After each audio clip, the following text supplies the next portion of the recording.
Hi everyone, this is Sarah. Valentine's Day is just around the corner, and I want to show you a recipe that I came up with for homemade chocolate. For this recipe, you will need white chocolate, 100% dark chocolate.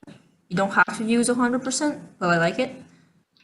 A bowl to mix the chocolate in, a spatula, a mat that's non-stick. I have a silicone mat.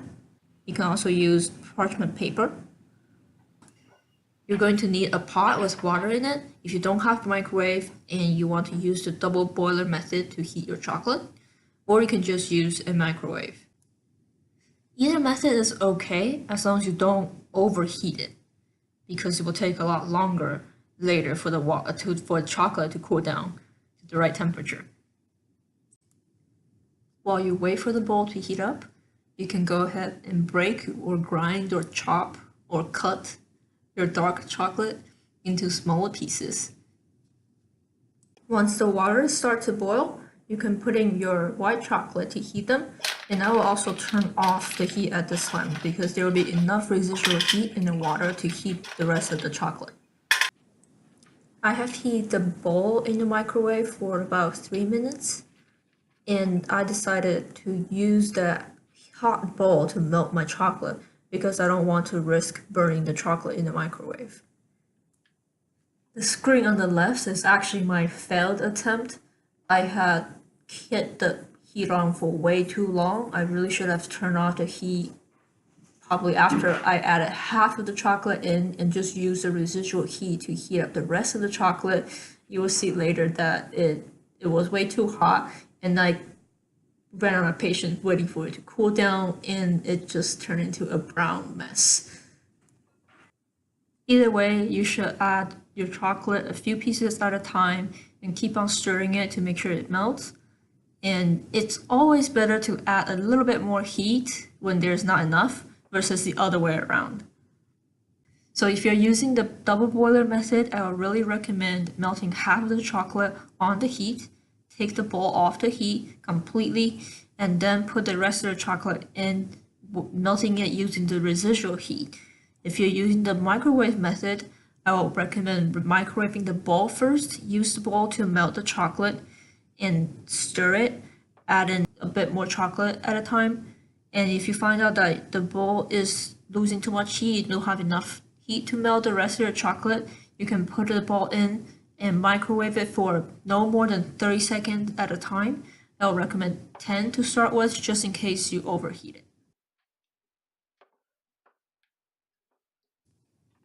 By this time, the chocolate are pretty much completely melted, and if you didn't get to finish chopping your dark chocolate earlier, now it's a great time to return to that.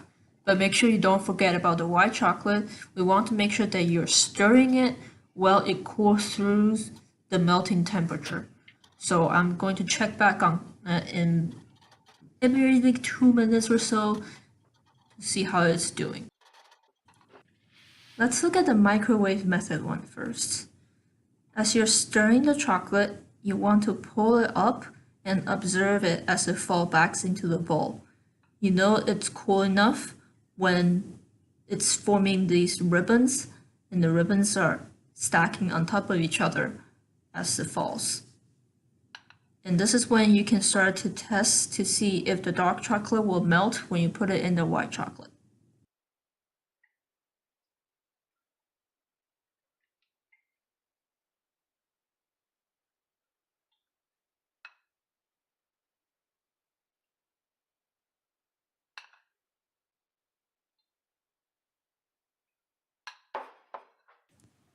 So you want to take some small pieces of dark chocolate and drop it in the white chocolate. You can stir it a little bit and to see if the color starts to smudge and blend into the white chocolate. If it does, then you need to cool the white chocolate a bit more. You want to make sure you take as little dark chocolate as possible, or else if it's too hot, it will start to melt into the white chocolate and your white chocolate wouldn't look white anymore. Like you can see, my white chocolate was definitely too hot. So to cool it down further, I'm just going to stir it more and pull it up and stir it more. This will help to cool it down faster. If you have a thermometer, you can use it to take some measurements so you will know what the right temperature is for the dark chocolate that you're using.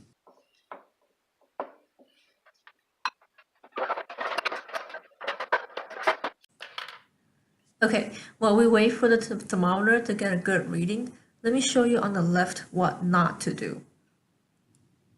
You can see that the chocolate is falling into the bowl and it's not stacking up. The ribbon is not stacking up on top of each other.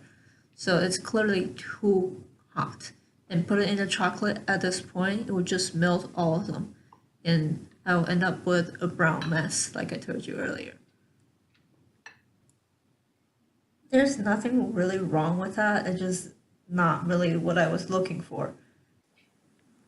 It still tastes good, but I wanted it to have that cookie and cream look to it. I ended up eating all of them anyway.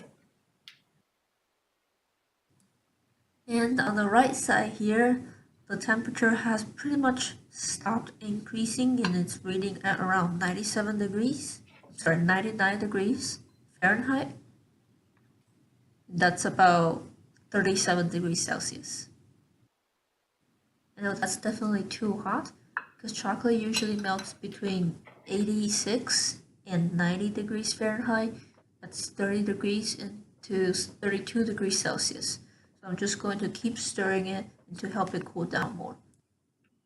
Alright, so my thermometer at this point is reading around 90 degrees, slightly lower than 90 degrees. I'm going to drop another small piece of dark chocolate in to see if it melts. You can see the little dark speck in the white chocolate, how it's not spreading out and becoming bigger like it was doing earlier. So that means it is now cool enough for me to dump all the rest of the chocolate in. Let's do that. You can add as much or as little dark chocolate as you want. I like mine really dark, so I'm putting a lot of dark chocolate in. Also, you can prank your friends with the chocolate when you're done making them. You can say to them, "Hey, do you like chocolate? Try some of these chocolate that I made." And you watch their reaction as the white chocolate melts first and tastes completely fine. And a few more seconds later, the dark chocolate melts and it's going to be very, very bitter. So save some of these chocolate for April Fools if you want. We're pretty much finished. Now you just take the dark chocolate, mix it in with the white chocolate, stir it so that it's all even, and then you can take out your silicone mat or non-stick surface and smear it out into a thin layer. Since this chocolate is tempered, it shouldn't take long for it to cool down completely, about 5 minutes. And once it's cool, it should come off in one piece and it should have a very good snap when you break it. And you can just store the pieces in a small container like I'm doing here. You can have these chocolate by itself or have it with some nuts. And if you're over the drinking age, it goes great with some dry red wine. I really hope you enjoyed this recipe, and if you did, give it a thumbs up, and happy Valentine's Day!